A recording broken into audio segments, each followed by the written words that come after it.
নগাঁৱৰ ভোটাই গাঁৱত চাঞ্চল্য সন্ধানহীন ছাত্ৰৰ মৃতদেহ উদ্ধাৰ পথাৰৰ এটা পুখুৰীত উদ্ধাৰ হয় ছাত্ৰজনৰ মৃতদেহটো লক্ষ্যজ্যোতি শইকীয়া নামৰ এজন ছাত্ৰৰ সোমবাৰৰ পৰা সন্ধানহীন হৈ আছিল স্নাতক তৃতীয় ছেমিষ্টাৰৰ ছাত্ৰজন পুৰণি গুদাম BKB কলেজৰ ছাত্ৰ আছিল তেওঁ ল'ৰাজন নাইকিয়া বুলি কোৱাৰ লগে লগে মানুহে য'তে যেনেকৈ মন গৈছে তেনেকৈ হাবিয়ে জংঘলে পুখুৰীয়ে চবতে বিচাৰিছে ইয়াতে এইখিনিত অলপ ওচৰলৈকে আহি আমিয়ে বিচাৰিছোঁ কিন্তু পুখুৰীটোত চোৱা নাছিলোঁ এতিয়া ধৰি লওক পুখুৰীটো চাবলৈ পুখুৰী মালিকেও আহি সেইটো সময়ত ইয়াতে দানাও দি আছে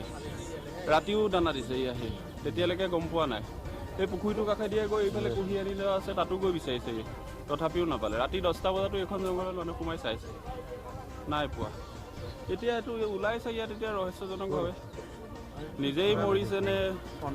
কোনেও মৰিছে এতিয়াতো দেখা মতে দেখোন নিজে মৰা নিচিনাহে লাগে বাকী ডেড বডিটো উঠালেহে গম পোৱা যাব ৰছীবিলাক ক'ত কেনেকৈ পাক খাই আছে নাই এটা ঘৰত কোৱা মতে ধৰি লওক 9:30মান বজাত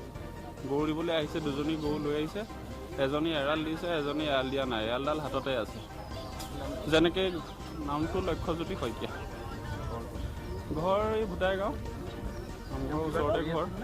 তেওঁ এতিয়া BA 3rd ছেম পঢ়ি থকা ল'ৰাটোও ভাল একো চঞ্চল লোৱা হেৰি নহয় 3rd ছেম এতিয়া কিমান হ'ব 19-20 তেনেকুৱা পুলিচক খবৰ দিয়া হ'ল গাঁওবুঢ়াক খবৰ দিলে ছাত্ৰজনৰ মৃতদেহ উদ্ধাৰক লৈ ৰহস্যই বিৰাজ কৰিছে নগাঁৱৰ পৰা অৰূপজ্যোতি কেওটৰ ৰিপৰ্ট টাইম লাইভ আছাম।